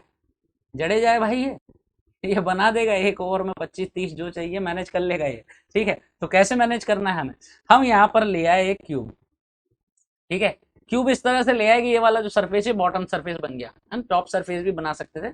और ये इस तरह से हमने मान लिया कि ये जो क्यू है इसका चार्ज जो है ये सेंटर पर आ गया, ठीक है। तो अभी पिछली केस में जो किया था बस वही करना है, फ्लक्स थ्रू द क्यूब, ये कितना आ गया, Q/ε0, और फ्लक्स थ्रू ईच सरफेस कितना आ जाएगा, क्यूब का जितना है डिवाइडेड बाय 6, क्योंकि सारी सरफेसेस सिमेट्रिकल है, ठीक है। तो Q/6ε0, तो सारी सरफेसेस के थ्रू आ गया Q/6ε0, हर एक सरफेस के थ्रू, और हर एक सरफेस में ये भी एक सरफेस है तो इसके थ्रू भी कितना आ गया, Q/6ε0। काम बन गया कि नहीं, ठीक है। तो ये हमारा काम गॉस लॉ के थ्रू बन जाता है यहाँ पर फ्लक्स कैलकुलेट करने का, ठीक है। आगे चलें। अब यहाँ पर जो है इस वाले केस में मैं एक एग्जांपल ले लेता हूँ। मान लीजिए ये वाला एक क्यूब लिया हुआ है पूरा अपन ने, ठीक है। अब क्यूब में यहाँ पर यहाँ पर मैंने एक चार्ज रख दिया, क्यूब का ये सरफेस एक, इस पर एक चार्ज रख दिया इसके सेंटर पर क्यूब। अब पूछा गया यहाँ पर कि हमें यहाँ पर जो है फ्लक्स थ्रू द क्यूब जो है वो कैलकुलेट करना है कि इस क्यूब के थ्रू फ्लक्स कितना पास हो रहा है निकालना। अब फिर से वही देखें कि इसका अगर मैं देखूंगा सबकी तरफ से, क्योंकि यहाँ पर जो है ये सिमेट्रिकली नहीं रखा हुआ है ना, और ये इनक्लोज भी नहीं किया हुआ है इस क्यूब ने, तो भाई सीधा भाई चार्ज इनक्लोज बाय क्यूब में कर दूं, ठीक है। लेकिन कुछ ना कुछ फ्लक्स ये बाकी जो 6 सरफेसेस है इनसे तो पास होगा ही होगा, तो उसका कैलकुलेशन कैसे किया जाए। तो तरीका वही है, मेरा अल्टीमेट टारगेट ये होता है कि मुझे जहां से भी फ्लक्स कैलकुलेट करना है उसके रेस्पेक्ट में उस चार्ज को सिमेट्रिकल पोजीशन पे ले आऊं और ऐसा मेरा सरफेस बन जाए जो उस चार्ज को एनक्लोज कर रहा हो। क्या कह रहा हूं मैं, ठीक है, इसको देखें, ऐसे समझते हैं, प्रैक्टिकली करके बता रहा हूं। मैं यहां पर क्या किया, एक और क्यूब ले आया, ये क्यूब था एग्जैक्टली ऐसा का ऐसा ही मिरर इमेज इधर ले आया, ठीक है। अब क्या हो गया, अब आप देख सकते हैं कि एक क्यूबॉइड बन गया यहाँ पर, ठीक है, एक क्यूबॉइड बन गया और उस क्यूबॉइड के सेंटर पर ये क्यू है, ठीक है। तो अब मैं देखूंगा फ्लक्स थ्रू क्यूबॉइड वो कितना हो जाएगा, charge include divided by epsilon naught, ये हो गया। और क्यूबॉइड किससे मिलकर के बना है, ये दोनों यहाँ पर 1 और 2 ये दो क्यूब से मिलकर बना है, और दोनों क्यूब जो है इस चार्ज के रेस्पेक्ट में सिमेट्रिकल पोजीशन पर है, इनका शेप साइज सब सिमेट्री है, ठीक है। तो यहाँ पर flux through the cube is equal to flux through the cuboid divided by 2, it means q upon 2 epsilon naught, इसका आधा कर दिए, बन गया ना का, तो यहाँ से फ्लक्स निकल गया, ठीक है। आगे चलें, अब इसी तरह से फिर से मैंने लिया यहाँ पर, ठीक। अब इस वाले केस में मैंने क्या किया, इस वाले केस में मैंने यहाँ पर रख दिया एक चार्ज क्यू, ठीक है। यहाँ पर मतलब कहाँ पर, एज पर, ठीक है, किसी एक एज पर, एज के सेंटर पर चार्ज रख दिया। अब इसके थ्रू, इसकी वजह से जो क्यूब के थ्रू फ्लक्स पास हो रहा है वो निकाल रहा है। तो फिर से यहाँ पर थोड़ी सी डिफिकल्टी नजर आ रही है, तो क्या करेंगे इसके लिए, हम यहाँ पर क्या करने वाले हैं, यहाँ पर फिर से इसकी ऐसी पोजीशन में क्रिएट कर दूं कि ये वाला जो क्यूब है, ठीक है, वो इसके रेस्पेक्ट में सिमेट्रिकली आ जाए, और ऐसा सिमेट्रिकली आ जाए कि ये जो क्यू है चार्ज, ये किसी कंप्लीट बॉडी के सेंटर पर आ जाए, और जिसका एक सिमेट्रिकल पार्ट ये वाला क्यूब हो। देखिए प्रैक्टिकली करके बताता हूँ, बोलने से नहीं चमकता है। तो यहाँ पर मैं एक क्यूब लाया, ठीक है, 2 क्यूब हो गए, लेकिन अभी भी इसको किसी भी कंप्लीट सरफेस ने एनक्लोज नहीं किया है ना, ये भी अभी कॉर्नर पर ही है, एक एज पर है, ठीक हो गया, यानी कि इसके प्लेन पर है बेसिकली, ये बड़े क्यूब के, ये क्यूबॉइड के प्लेन पर है, ठीक है। तो 2 से काम नहीं चला, फिर एक और ले आया, और फिर एक और ले आया, समझ रहे हैं, एक बगल में एक, इसके ऊपर एक, इसके ऊपर एक।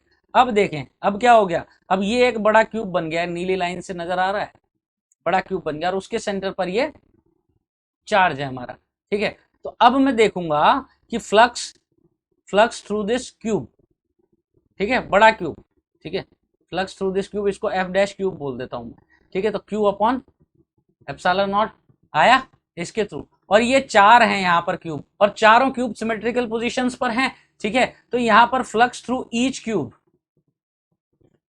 हर एक छोटे क्यूब की बात कर रहा हूं, तो कितना होगा, जो एफ डैश क्यूब आया यानी बड़े क्यूब के थ्रू जो फ्लक्स आया डिवाइडेड बाय 4, यानी क्यू अपॉन 4 एप्सिलॉन नॉट।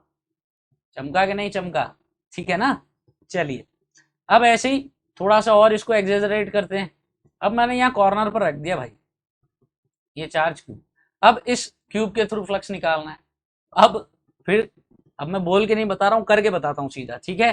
तो मैं एक क्यूब लाया यहाँ बगल में, काम नहीं बना, इसके पीछे की साइड, समझ रहे ना आप, यहाँ पर इसको फॉलो करें, देखते रहें, फिर से बता रहा हूँ, ये था एक बगल में लाया, ठीक, एक उसके पीछे लाया, और एक फिर उस पीछे वाले के बगल में लाया, तो नीचे 4 क्यूब का एक सेट हो गया, ठीक है। लेकिन ये अभी भी सरफेस पर है, अभी भी इनक्लोज नहीं हुआ, तो ये 4 का सेट नीचे, और ऐसे ही 4 का सेट एग्जैक्टली इसके ऊपर, ये ऐसा ऐसा, आ रहा मजा, ये आ गया, ठीक है। तो बिल्कुल ये है ना मस्त, तो इसके ऊपर आ गया है ना, एनिमेशन बनाने में टाइम लगता है बेटा बहुत, तुम्हारे लिए बनाया, तो ये आ गया, विजुअलाइज करें, उसके ऊपर आ गया। अब ये यहाँ पर क्या हो गया, एक बड़ा क्यूब बन गया, ये देखें, ये नीली लाइनों से ये बड़ा क्यूब बन गया, और ये उस क्यूब के सेंटर पर आ गया, और यहाँ पर ये क्यूब कितने कितने छोटे क्यूब से मिलकर बना, 8 छोटे क्यूब से मिलकर के बना है, जो कि सिमेट्रिकल है बिल्कुल, ठीक है। तो फ्लक्स थ्रू द बड़ा क्यूब, बिगर क्यूब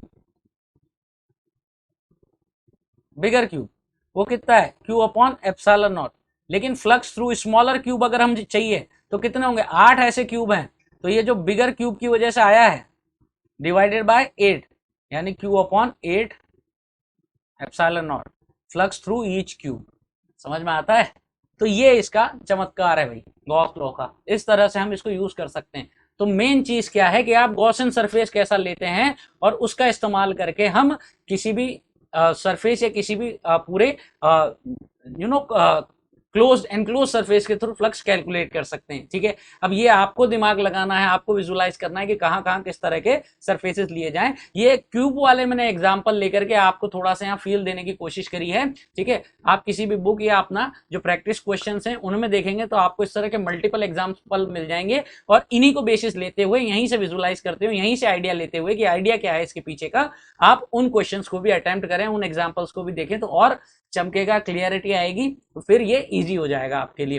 ठीक है, ऐसे भी हो सकता है कि जैसे मान लीजिए हेमिस्फेरिकल सरफेस है, ठीक है, और यहाँ पर ये क्यू चार्ज रख दिया कोई, अब इसकी वजह से इस हेमिस्फेरिकल सरफेस के थ्रू फ्लक्स निकालें भाई, तो फिर से जो है इस चार्ज का इलेक्ट्रिक फील्ड इस हेमिस्फेरिकल सरफेस के थ्रू देखेंगे तो अलग अलग वैल्यू का होगा हर एक पॉइंट पर। तो उसको करने के लिए क्या तरीका है, तो यहाँ पर भी हम यही करते हैं। मान लीजिए मैं ऐसा आधा सरफेस और ले आया हेमिस्फेरिकल सरफेस, भाई ये था आधा कटोरा, ऊपर से एक और कंप्लीट पूरा स्फीयर हो गया, and flux through this sphere ये कितना हो गया Q अपॉन एप्सिलॉन नॉट।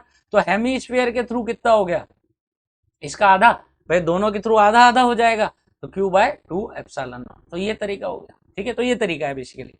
चलें आगे बढ़ें। अब हम बात कर रहे हैं जो extended application of the Gauss law है, that is to calculate the electric field due to various charge distribution. पहले कूलॉम्स लॉ की हेल्प से भी हमने जो है ये चीज किया था, अब हम क्या कर रहे हैं यहाँ पर गॉस लॉ की हेल्प से करेंगे। जो मैंने कहा था that Gauss law is nothing but an alternate for the Coulomb law. ठीक है, तो वही चीज यहाँ पर करने की कोशिश कर रहे हैं हम। ठीक है, आगे चलते हैं, देखते हैं किस तरह से ये काम किया जाएगा। अब इसके लिए कुछ स्टेप्स बताता हूँ, फिर एक एग्जाम्पल में वो स्टेप अप्लाई करके बताऊंगा। तो करना क्या होता है, सबसे पहले एक गॉसियन सरफेस आपको अज्यूम करनी होती है। गॉसियन सरफेस क्या होती है, देखिए मान लीजिए किसी भी चार्ज डिस्ट्रीब्यूशन की वजह से किसी पर्टिकुलर पॉइंट पर मुझे इलेक्ट्रिक फील्ड कैलकुलेट करना है, तो मुझे गॉसियन सरफेस लेनी होगी उस पॉइंट से पास करती हुई जिस पॉइंट पर इलेक्ट्रिक फील्ड कैलकुलेट करना है। अभी प्रैक्टिकली समझाऊंगा तो और क्लियर हो जाएगा। ठीक है, गॉसियन सरफेस वही है जैसे अभी क्यूब था, स्फीयर था, है ना, सिलेंडर हो सकता है, तो ऐसा। फिर क्या करना है, इंटीग्रेशन ई डॉट ई ए, किसी भी सरफेस के through electric field integration E dot E A करके कैसे कैलकुलेट करना है उसके बारे में इनिशियली डिस्कस किया है, तो वैसे फ्लक्स निकाल लिया। ठीक हो गया। उसके बाद गॉस लॉ की हेल्प से Q enclose upon epsilon not, वैसे फ्लक्स निकाल लिया। अब दोनों तरीके से हमने फ्लक्स ही निकाला है, सेकंड स्टेप में भी थर्ड स्टेप में भी। अब फ्लक्स निकालने के बाद क्या कर लिया, इन दोनों को कंपेयर कर लिया, तो यहाँ पर इलेक्ट्रिक फील्ड का टर्म है तो इलेक्ट्रिक फील्ड निकल आएगा। तो आप देखेंगे इस इलेक्ट्रिक फील्ड और चार्ज इनमें रिलेशन बन गया कि नहीं, यही मैंने कहा था कि गॉस लॉ क्या कर रहा है, इलेक्ट्रिक फील्ड और चार्ज में रिलेशन बना रहा है आपका, जो कि कूलॉम लॉ का ऑल्टरनेट की तरह काम कर रहा है। ठीक है, तो ये चीज यहाँ से हो जाती है, तो दोनों वैल्यू कंपेयर करेंगे, काम बन जाएगा। देखिए एग्जाम्पल में अप्लाई करके बताता हूँ। अब यहाँ पर एक हमने इनफाइनाइट चार्ज वायर लिया है, हमने इलेक्ट्रिक फील्ड पहले ही कैलकुलेट किया हुआ है, 2 के लैम्डा अपॉन डी या आर जो भी है वो आता है। ठीक है, अब देखते हैं कि इसको गॉस लॉ से कैसे किया जाएगा। तो ये चार्ज हमारे पास वायर, इनफाइनाइट लेंथ का वायर, ठीक है, लेट से इसका चार्ज डेंसिटी लैम्डा है प्लस पॉजिटिव, और डी डिस्टेंस पर कोई पॉइंट है यहाँ पर पी, इस पर इलेक्ट्रिक फील्ड कैलकुलेट करना है। ठीक है, तो अब मैंने एक गॉसियन सरफेस लिया, और गॉसियन सरफेस क्या लिया, सिलेंडर लिया। सिलेंडर कितने रेडियस का लिया, डी रेडियस का लिया। ठीक है, ऐसा लिया। अब इलेक्ट्रिक फील्ड अगर मैं देखूंगा यहाँ पर, ठीक है, इलेक्ट्रिक फील्ड जो होगा, ठीक है, इलेक्ट्रिक फील्ड कैसा होगा, देखिए किसी भी वायर की वजह से, मान लीजिए ये वायर का आप जो है टॉप व्यू देख रहे हैं, तो इस वायर की वजह से पॉजिटिवली चार्ज वायर है, तो इसकी वजह से इलेक्ट्रिक फील्ड जो होगा रेडियली आउटवर्ड डायरेक्शन में होगा, ऐसा ऐसा। ठीक है, नेगेटिव चार्ज वायर होगा तो इनसाइड टूवर्ड्स दिस वायर हो जाएगा, अभी पॉजिटिवली चार्ज है तो ऐसा रेडियली आउटवर्ड डायरेक्शन, ऐसा चारों तरफ।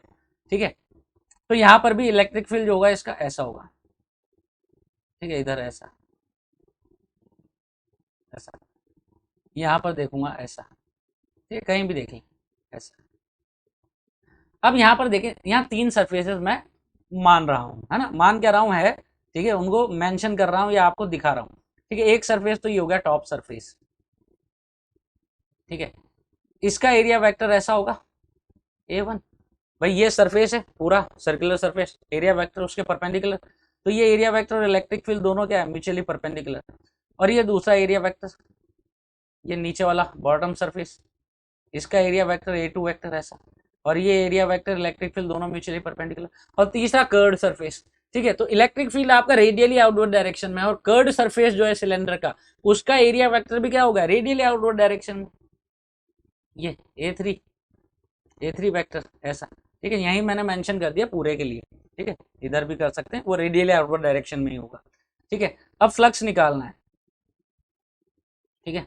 तो flux integration E dot D है, इंटीग्रेशन करने की जरूरत नहीं है। अब ये जो पहला वाला सरफेस है इसकी वजह से फ्लक्स क्या है, जीरो, क्योंकि यहाँ पर एरिया वेक्टर और इलेक्ट्रिक फील्ड दोनों म्यूचुअली परपेंडिकुलर हैं, पहले डिस्कस कर चुके हैं। E A cos theta, theta 90, flux zero.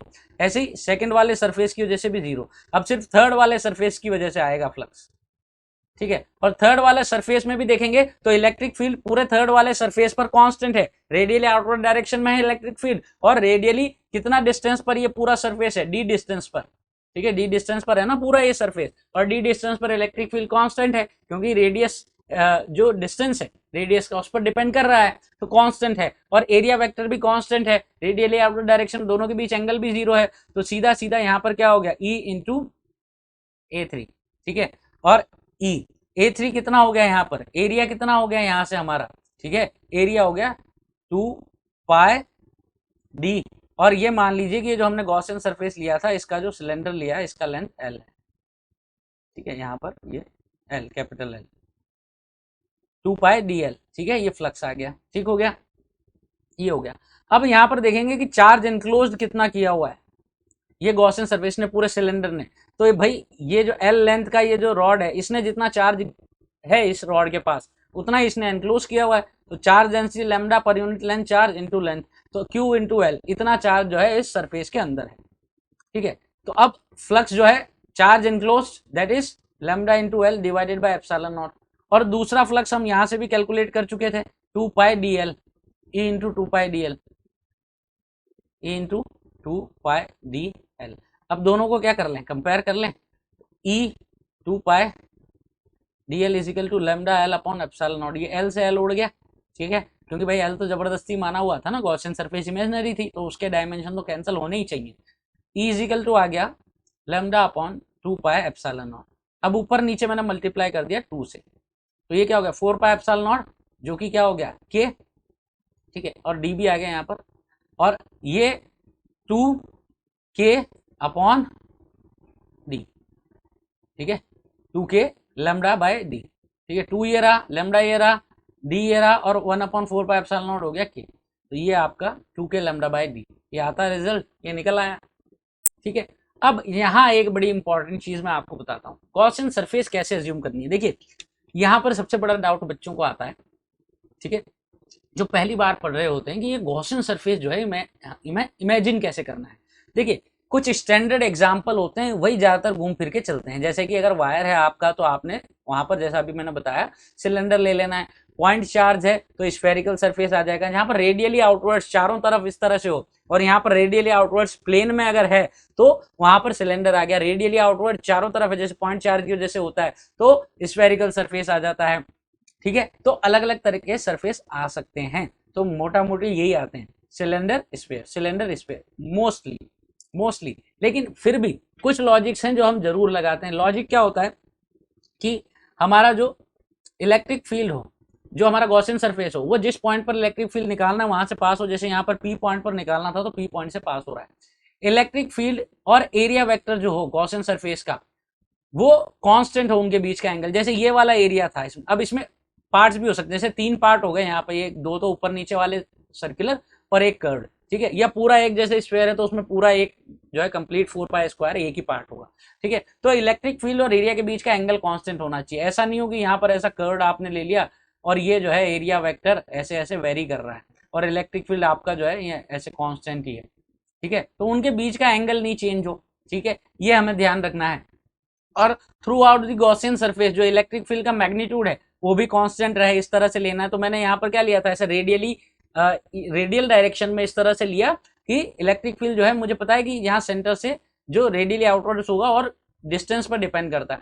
तो सारे जो पॉइंट आए गॉसियन सरफेस पर वो उसी डिस्टेंस पर आए, तो इसी तरह से सिलेंडर मैंने लिया, ठीक है। तो इलेक्ट्रिक फील्ड का मैग्नीट्यूड कांस्टेंट रहा, ठीक है। और यहाँ पर भी देखें तो यहाँ तो जीरो हो ही गया, तो उसकी वजह से कोई दिक्कत आई नहीं, ठीक है। तो एंगल जो है वो वेरी ना करे, ये सबसे मेन चीज है। और जिस पॉइंट पर इलेक्ट्रिक फील्ड कैलकुलेट करना है उससे तो गॉसियन सरफेस पास हो ही हमारा, ठीक है बच्चों। तो ये मोटे मोटे 2 पॉइंट्स है। उसके अलावा सिंपल बात है यार कि जितने क्वेश्चन करोगे, जितने प्रैक्टिस करोगे, जितने एग्जाम्पल देखोगे, ये चीज क्लियर होने लग जाएगी।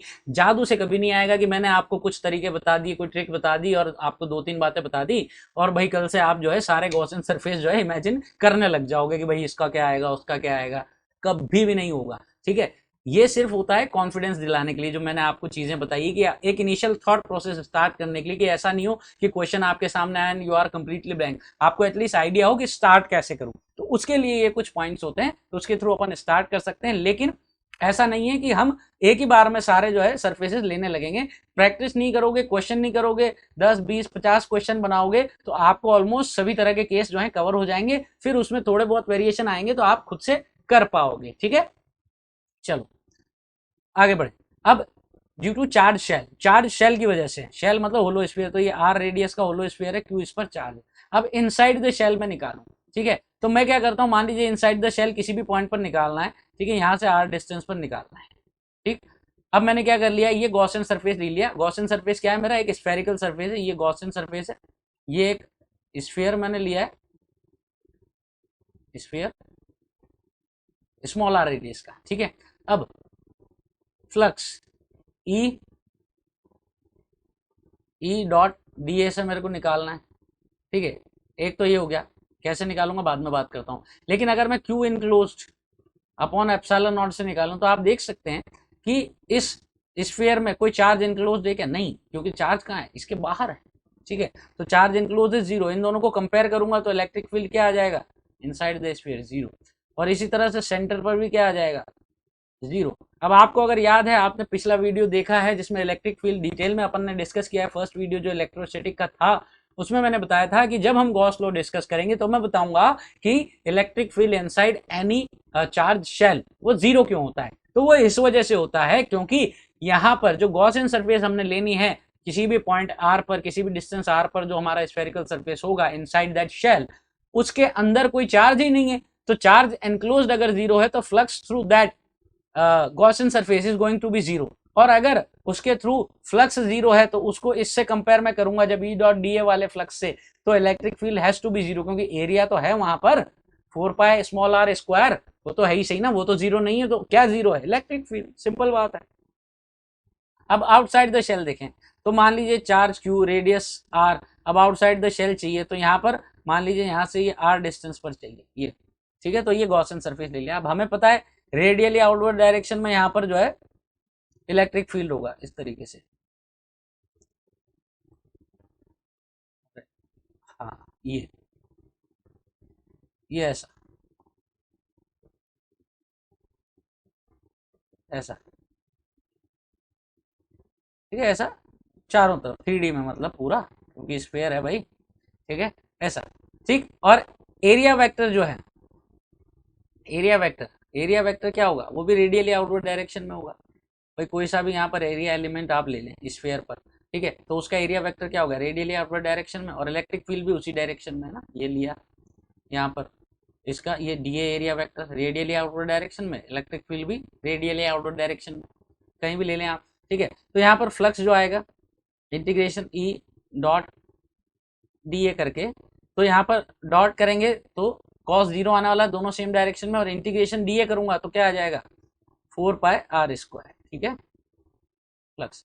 और दूसरा चार्ज इनक्लोज, और एनक्लोज चार्ज कितना है इस गॉसियन सरफेस के अंदर, क्यू अपॉन एप्सिलॉन नॉट, दोनों को कंपेयर कर लूं, ई इंटू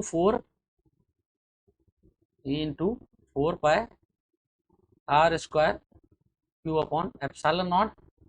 तो यहाँ से ई जो आ गया वो q upon 4 pi epsilon naught r square, और 1/4 पाई एप्सिलॉन नॉट क्या हो गया, के क्यू अपॉन आर स्क्वायर, ये तो के क्यू अपॉन आर स्क्वायर आ गया, ठीक है। तो यहाँ से ये हमारा इलेक्ट्रिक फील्ड आ गया, और यही आता है, पता है हमें, ठीक है, आउटसाइड द शेल। चलिए आगे बात करते हैं electric field due to charge infinite plane. एक हमारे पास इनफाइनाइट प्लेन है या शीट है, ठीक है, चार्ज है वो, उसकी वजह से इलेक्ट्रिक फील्ड निकालना है उससे किसी सर्टेन डिस्टेंस पर। तो ये है, मान लीजिए इस पर ऐसा पॉजिटिव चार्ज डिस्ट्रीब्यूटेड है पूरा, ठीक है, और इसका चार्ज डेंसिटी है सिग्मा, ठीक है, सिग्मा मान लीजिए क्यू चार्ज दिया तो क्यू अपॉन इसका एरिया, उससे सरफेस चार्ज डेंसिटी सिग्मा आ गया। अब किसी डिस्टेंस पर कैलकुलेट करना है इलेक्ट्रिक फील्ड, तो यहाँ पर मैंने क्या लिया, एक सिलेंडर लिया, सिलेंडर लिया, ठीक है। अब इस सिलेंडर लेने के पीछे का मकसद, कारण, रीजन क्या है हमारा, हम जान रहे हैं कि भाई इलेक्ट्रिक फील्ड जो है इस तरह से होगा, आउटवर्ड डायरेक्शन, ठीक है। तो एक तो ये वाला एरिया हो गया हमारा, ठीक है, एक ये वाला एरिया हो गया, ठीक है, इसको, इस एरिया को बोल दिया ए, और इसका एरिया वेक्टर भी इधर होगा, और ये वाला एरिया भी हो गया ए, इसका एरिया वेक्टर भी सरफेस के परपेंडिकुलर, और इलेक्ट्रिक फील्ड भी ऐसे ही होगा। और तीसरा एरिया जो हमारा ये हो गया, ये वाला एरिया, इसका एक एलिमेंट ले लो, जो कर्ड एरिया हो गया, भाई सिलेंडर में दो एरिया, टॉप बॉटम कर्ड, तो कर्ड एरिया जो होगा वो रेडियली आउटवर्ड डायरेक्शन में, इस तरह से, ये इसको ए डैश वेक्टर बोल देता हूँ, लेकिन इलेक्ट्रिक फील्ड यहाँ पर भी ऐसा ही होगा, तो इन दोनों के बीच 90 डिग्री, यानी कि भाई इसकी वजह से तो फ्लक्स हो गया जीरो। अब जो फ्लक्स होगा टोटल वो इसकी वजह से और इसकी वजह से, तो E into A, electric field constant, direction same, और इसकी वजह से E इंटू ए, तो टोटल जो है E इंटू 2a, ये हो गया, ठीक हो गई बात। दूसरा फ्लक्स, चार्ज इनक्लोज, अब चार्ज इनक्लोज कितना होगा, देखिए समझे बात। अब ये जो सिलेंडर है, ये जो पूरा प्लेन है, इसके थ्रू ऐसे जा रहा है सिलेंडर, तो सिलेंडर ने कितना एरिया कवर किया होगा, यहाँ पर ये जो सर्कल बन रहा है, ये वाला जो है, इसने जितना चार्ज था इतना चार्ज इसके अंदर है, ये देखिए यहाँ पर, ये, तो ये जो सर्कल बना है पूरा, ठीक है, इस सर्कल में जितना चार्ज रहा होगा वो सारा चार्ज इस सिलेंडर के अंदर है, इनक्लोज चार्ज है, ठीक है। अब ये इनक्लोज चार्ज कैसे निकलेगा भाई, ये सरफेस एरिया, ये जितना एरिया इनक्लोज है इनटू सरफेस चार्ज डेंसिटी, तो सिग्मा ये भी ए होगा। अब दोनों को कंपेयर कर सकता हूं मैं, E into 2a is equal two divided by epsilon not sigma A upon epsilon naught, तो यहां से मेरे पास क्या आ जाता है, E is equal to sigma upon 2 epsilon, ठीक है, ये E is equal to sigma upon 2 epsilon naught, चमकता है, ये याद रखना भाई अच्छे से, बढ़िया से, ठीक है। अब एक और चीज मैं बताता हूं जहां से एक कंफ्यूजन है वो क्लियर हो जाएगा, electric field near charge conducting surface, पहले वाला क्या था, कंडक्टिंग सरफेस नहीं था, अभी कंडक्टिंग सरफेस है, तो ये कंडक्टिंग सरफेस साइड व्यू में बता रहा हूँ, है ना, ये मोटाई है कंडक्टिंग सरफेस का, जो शीट लिया हुआ है उसकी मोटाई ये दिखा रहा हूँ मैं यहाँ पे आपको, ठीक है। अब ये यहाँ पर ये भी पॉजिटिवली चार्ज है, इस तरह पॉजिटिव चार्ज यहाँ डिस्ट्रीब्यूटेड है, दूसरे कलर से चमका देता हूँ भाई अच्छे से, ये ऐसा पॉजिटिव पॉजिटिव पूरा डिस्ट्रीब्यूटेड है, ठीक है। अब यहाँ पर मैं क्या ले रहा हूँ, मैं गॉसियन सरफेस लेनी है, तो वही सिलेंडर ले लिया, अब इसकी जैसे इलेक्ट्रिक फील्ड ये ऐसा इधर, ठीक है, ये वाला एरिया ए हो गया, ए एरिया वेक्टर, और ये इसकी वजह से फिर से ये इसका रेडियली आउटवर्ड डायरेक्शन में, इलेक्ट्रिक फील्ड ऐसे रहेगा, तो ये म्यूचुअली परपेंडिकुलर, यानी कर्ड सरफेस की वजह से फिर से फ्लक्स जीरो भाई यहाँ पर। अब ये देखिए ये वाला जो दूसरा एरिया है, ठीक है, ये वाला ना, हमें तो तीनों एरिया कवर करने, कर्ड वाला, टॉप बॉटम सिलेंडर में, तो ये वाला जो एरिया ये है इनसाइड दिस कंडक्टिंग सरफेस, और कंडक्टिंग सरफेस के अंदर, कंडक्टर के अंदर इलेक्ट्रिक फील्ड क्या होता है, जीरो, तो इसकी वजह से तो कोई फ्लक्स आएगा नहीं, तो फ्लक्स जो आएगा वो सिंपली E इंटू ए आ जाएगा, मान लिया इसका एरिया ए है, ठीक है। और फ्लक्स दूसरा चार्ज इनक्लोज, इसने कितना चार्ज इनक्लोज किया है, वही वाला हिसाब जो पिछले वाले में था, ठीक है, तो sigma into A upon epsilon naught, दोनों को कंपेयर किए, E into A is equal to sigma A upon epsilon naught, E जो आ गया ये सिग्मा अपॉन एप्सिलॉन नॉट आ गया, ठीक है। तो ये चीज ध्यान रखनी, उसमें आया था सिग्मा अपॉन 2 एप्सिलॉन नॉट, इसमें आया सिग्मा अपॉन एप्सिलॉन नॉट, इसको भेजे में बिठा लो, ये कंडक्टिंग सरफेस की वजह से है, और वो normal non conducting charge sheet या चार्ज सरफेस की वजह से है, क्लियर है, ठीक है, चलें आगे बढ़े। अब यहाँ पर मैं एक एग्जाम्पल ले रहा हूँ लास्ट, फ्लक्स से रिलेटेड, ठीक है, क्योंकि फ्लक्स से रिलेटेड बहुत सारे एग्जाम्पल हो सकते हैं, बस एक थोड़ा सा डिफरेंट एग्जाम्पल है, थोड़ा सा अच्छा एग्जाम्पल है, एक ही एग्जाम्पल मैं लेना चाह रहा था क्योंकि यहाँ पर थियोरेटिकल ज्यादा डिस्कशन किए हैं। क्वेश्चन से रिलेटेड वीडियोस की सीरीज में फिर से लेकर के आऊंगा जिसमें मैं क्वेश्चंस की बात करूंगा, simple questions, mediocre questions, then difficult questions, conceptual questions, किस तरह से क्वेश्चंस अटेम्प्ट किए जाते हैं, उनके पीछे का लॉजिक, उनके पीछे का पूरा जो साइकोलॉजी होती है, सारी चीजें हम जो है डिटेल में डिस्कस करेंगे साइंटिफिक तरीके से। बट फिलहाल मैं थ्योरीज पर ज्यादा फोकस कर रहा हूँ, कॉन्सेप्ट पर ज्यादा फोकस कर रहा हूँ, उनको आप स्ट्रॉन्ग बनाएं। बस एक एप्लीकेशन के लिए मैंने एक एग्जाम्पल लिया हुआ है, ठीक है। तो एग्जॉस्टिव लिस्ट नहीं है एग्जाम्पल्स की, सिर्फ एक एग्जाम्पल यहाँ पर मैंने मोटा मोटा लिया हुआ है समझने के लिए, क्योंकि अच्छा कॉन्सेप्ट इसके पीछे भी नजर आता है जो कि मैंने इससे पहले भी इसी वीडियो में टच किया था, ठीक है। तो यहाँ कहा जा रहा है कि भाई एक स्फीयर है, ठीक है, उसे स्फीयर को एक इलेक्ट्रिक फील्ड में रख दिया गया। इलेक्ट्रिक फील्ड ऐसा है हॉरिजॉन्टल से 45 डिग्री बनाता हुआ, ई इसका मैग्नीट्यूड है, ठीक है। लेकिन बात क्या है कि इस स्फीयर में से जो 1/4 पार्ट है, यानी ये वाला जो पोर्शन देख रहे हैं आप, ये वाला एक क्वार्टर इसका निकाल करके हटा दिया। रेस्ट ऑफ द 3/4 पार्ट जो बचा हुआ है स्फीयर का, उसके थ्रू जो फ्लक्स पास हो रहा है वो निकाल, ठीक है। तो देखिए मैं आपको एक चीज पहले भी बता चुका हूं, ठीक है, यहाँ पर कि flux inside plus flux outside दोनों मिलाकर के क्या होगा, 0। अगर हमें इसके थ्रू जाने वाला फ्लक्स निकालना है कि कितना फ्लक्स यहां से पास हो रहा है, तो हम निकाल सकते हैं कि इनसाइड कितना आया उसका नेगेटिव, ठीक है। अच्छा ये किस तरह से काम कर रहा है, ये बिल्कुल उसी तरह से काम कर रहा है जैसे मैंने बताया था कि भाई आगे जो है दरवाजे में विंडो है, अब विंडो में से जितना आएगा उतना ही तो फिर पूरे सरफेसेस में पूरे कमरे में से निकलेगा। इसी तरह से जो मैंने बताया था प्रोजेक्टेड एरिया वाला, कि जो आगे वाला जो सर्कल था उसमें से जितना फ्लक्स आएगा उतना ही तो पूरे कर्व्ड एरिया में से निकलेगा। तो बस वही है कि इसमें एंटर कहां से हो रहा है, एंटर करने वाली विंडो कौन सी है, तो उसका फ्लक्स निकाल लिया तो आपने फिर पूरे सरफेस का फ्लक्स निकाल लिया। तो वही काम हमें करना है। तो यहां देखिए एंटर कहां से करेगा, ये वाला जो आपको नजर आ रहा होगा, ये 3D डायग्राम बनाया हो मस्त सा एकदम। तो यहां से देखिए कि ये जो दो एरियाज हैं, एक तो ये वाला और एक ये वाला, ठीक है, इनके थ्रू एंटर किया, ठीक है। तो मैं यहां पर निकाल लूं कि इनके थ्रू कितना फ्लक्स एंटर किया और उसका नेगेटिव कर दूं, तो वही पूरा जो कर्व्ड सरफेस है उससे निकला, ठीक है। होलो स्फीयर है ये ध्यान रखें, ठीक है, होलो स्फीयर है, ठीक है। तो एंटर किया तो यहां पर ये फ्लक्स काउंट नहीं होगा, ये मैथमेटिकली काउंट कर रहे हैं बस हम। फ्लक्स असल में क्या है, जो सरफेस है, भाई सरफेस कब आएगी, अंदर जाकर के जो कर्व्ड सरफेस है वही तो आएगी पूरा स्फीयर का, ठीक है ना। वहां तो खोखला कर दिया ना हमने, लेकिन उस खोखले की जगह हमने मान लिया कि वहां एरिया है, ये ऐसा सॉलिड मान लिया उसको। तो अगर सॉलिड होता तो जितना एंटर करता उसी का नेगेटिव जो है वहां से जो बाहर निकलेगा उसके इक्वल होगा, और वही इस पूरे स्फीयर के थ्रू फ्लक्स होगा। ये मेरी बात समझना अच्छे से, नहीं समझ में आ रही हो सकता है कुछ लोगों को नहीं समझ में आएगी, सभी का स्पीड एक जैसा नहीं होता समझने का। जो मैं बोल रहा हूँ लग रहा होगा कि जल्दी बोल दिया, ऐसा हो गया वैसा हो गया, बट इसको वापस से पॉज करके देखो। भाई वीडियो का क्या फायदा है, मोबाइल है तुम्हारे पास, यूट्यूब है, फायदा यही है ना, स्पीड कम ज्यादा करके देख सकते हो, वापस जा करके देख सकते हो, ठीक है, डाउनलोड कर सकते हो, सारे नाटक कर सकते हो इसमें, करो, ठीक है। 2-3 बार देखो और समझो मैं क्या कह रहा हूँ। और इससे पहले जो स्टार्टिंग में भी वो जो प्रोजेक्शन वाली बात की थी वहां से भी इसे रिलेट कर सकते हो, ठीक है। इनसाइड आउटसाइड वाली बात पहले भी बताई थी, वहां से भी रिलेट कर सकते हो, ठीक है।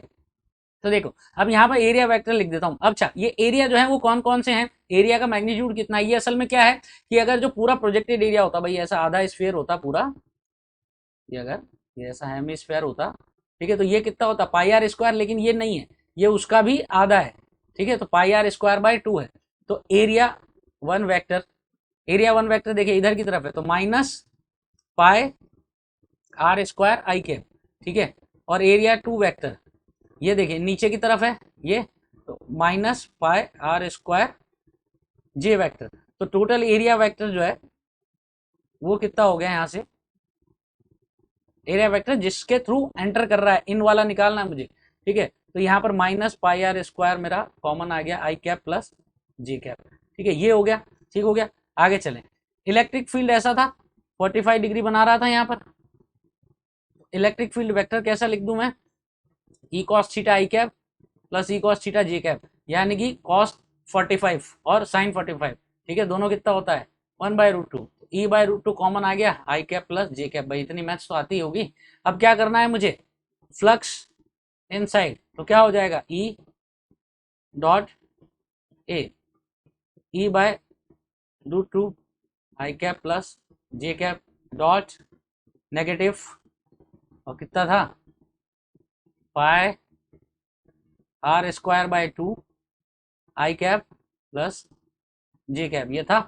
अब यहाँ पर ये तो मल्टीप्लाई हो जाएंगे और डॉट करेंगे तो ये कितना हो जाएगा, यहाँ से e/√2 into this I cap and e/√2 into this J, तो जे जे डॉट 1 हो गया, आई डॉट आई 1 हो गया, तो ये कितना आ गया यहाँ पर, ये आ गया e pi r square by 2√2 और ये इसका डबल हो गया, ठीक हो गया। और यहाँ पर माइनस साइन भी आ जाएगा, तो ये minus E pi r square upon 2√2 ये हो गया, ठीक है। अच्छा, अब फ्लक्स जो है, फ्लक्स वो कितना आएगा, नेगेटिव ऑफ दिस, यानी कि ई पाई आर स्क्वायर अपॉन 2√2, ठीक है, फ्लक्स आउट एक्चुअली, ठीक है। अच्छा, अब फ्लक्स इन जो है, फिर से मैं बता देता हूं वही वाला कॉन्सेप्ट कि जो फ्लक्स इन किया वो हमारा आंसर नहीं है, फ्लक्स आउट जो है वो हमारा आंसर है, क्योंकि फ्लक्स जब इन किया तो वहां पर कोई सरफेस था ही नहीं, होलो स्फीयर था, ये होलो होलो चमक रहा है, तो वो तो सिर्फ हवा में ही गया था, लेकिन हमने सरफेस मान लिया था वहां A1 और A2 और मान लिया कि उस विंडो के थ्रू ये एंटर किया, तो उससे हमने phi in plus phi out is equal to 0 वाला कॉन्सेप्ट लगा लिया। अब फाई आउट जो होगा वो असल में जो है सरफेस के थ्रू पास होगा, क्योंकि जो कर्ड सरफेस है वहां पर तो असल में सरफेस है, उससे ये गुजर जाएगा और वही हमारा इस होलो स्फीयर से गुजरने वाला फ्लक्स होगा, तो ये हमारा आंसर यहाँ पर हो जाएगा। ठीक हो गई बात, इसमें कोई दिक्कत है किसी को? ठीक है, आई होप ये चीज क्लियर हो गया होगा। तो ये हमने फ्लक्स की बात कर ली, तो ये तीसरा वीडियो हो गया बच्चे हमारा, इसमें सारी चीजें हो गई है। इससे पहले हमने एक पहला वीडियो था, उसमें चार्ज क्या होता है, इलेक्ट्रिक फील्ड क्या होता है, इलेक्ट्रिक फील्ड जो है वो किस तरह से हम निकालेंगे अलग अलग चार्ज डिस्ट्रीब्यूशन की वजह से, कूलॉम लॉ डिटेल में देखा, ठीक है, वो सारी चीजें देखी। परमिटिविटी को डिटेल में मैंने बताया कि परमिटिविटी डिफाइन किया अच्छे से, वो देख लो वहां पर, बढ़िया वीडियो है वो, ठीक है। उसके बाद हमने पोटेंशियल वाला बनाया, जिसमें हमने पूरा इलेक्ट्रिक पोटेंशियल एनर्जी कैसे डिफाइन होती है, इलेक्ट्रिक पोटेंशियल क्या होता है, इवन पोटेंशियल इन जनरल क्या होता है वो भी मैंने बताया है, ठीक है, कि किसी भी तरह का पोटेंशियल आपको डिफाइन करना, पोटेंशियल एनर्जी, तो वहां से आप कर सकते हैं, तो वो भी चीज मैंने बताई है, तो वो वीडियो आप देख सकते हैं। उसके बाद ये तीसरा हो गया बच्चे हमारा, इसमें हमने बात कर ली है गॉस लॉ की और इलेक्ट्रिक फ्लक्स की, ठीक है। तो हमारा जडेजा और रैना दोनों निपट गया, धोनी हमने पहले निपटा ही लिया था, तो पूरा सीएस के हमारा ऑलमोस्ट हो गया। बस हमारे पास जो है एक कंडक्टर के बारे में और मुझे बताना है, कंडक्टर और डाइपोल, वो भी मैं जल्दी से आपको लेकर के आऊंगा वीडियो, तो आपका पूरा ये जो है अपना इलेक्ट्रोस्टैटिक पूरे सीएसके की टीम आपकी तैयार हो जाएगी और फिर आप मस्त आईपीएल खेलो, कोई दिक्कत नहीं है। मेरे कहने का मतलब ये है कि आपको फिर इलेक्ट्रोस्टैटिक्स के सारे कॉन्सेप्ट में कोई भी प्रॉब्लम नहीं आने वाली है, ये आपके पास पूरा एक कॉन्सेप्चुअल जो है डेटा कलेक्ट हो जाएगा। इन वीडियोस में आप कभी भी जाएं, कभी भी देखें और आपको सारा का सारा इलेक्ट्रोस्टैटिक्स समझ में आ जाएगा। कॉन्सेप्चुअली जो है ये आपके लिए मोर देन सफिशिएंट हो जाएगा, आपको और कहीं जाने की जरूरत नहीं है। उसके बाद you just need to apply this concept in the numericals, in the questions, ठीक है, from the perspective of your exam, respective exam, whether it is NEET और वेदर इट इज जेईई, जो भी है। इवन बोर्ड वाले बच्चे हैं उनके लिए भी ये वीडियो यूजफुल हो सकते हैं, क्योंकि कॉन्सेप्ट तो बोर्ड में भी आपको यूज होने ही वाले हैं। ओके, सो आज का वीडियो यहीं तक रखते हैं, आने वाले वीडियोस में फिर से मिलते हैं। मैंने बताया जैसे आपको कि डाइपोल और दूसरा कंडक्टर्स, इनके बारे में भी जल्दी से वीडियो लेकर आऊंगा। चैनल पर बाकी वीडियोस हैं, उनको भी चेकआउट करें। अगर पहली बार आप देख रहे हैं वीडियो तो लाइक कर दो यार, शेयर कर दो और सब्सक्राइब तो जरूर से ही कर दो, ठीक है। सब्सक्राइबर बड़े कम हो रखे हैं अभी चैनल पे, तो सब्सक्राइबर ज्यादा होंगे तो it would be better. Okay, तब तक के लिए थैंक यू, जय हिंद, मिलते हैं नेक्स्ट वीडियो, गुड बाय।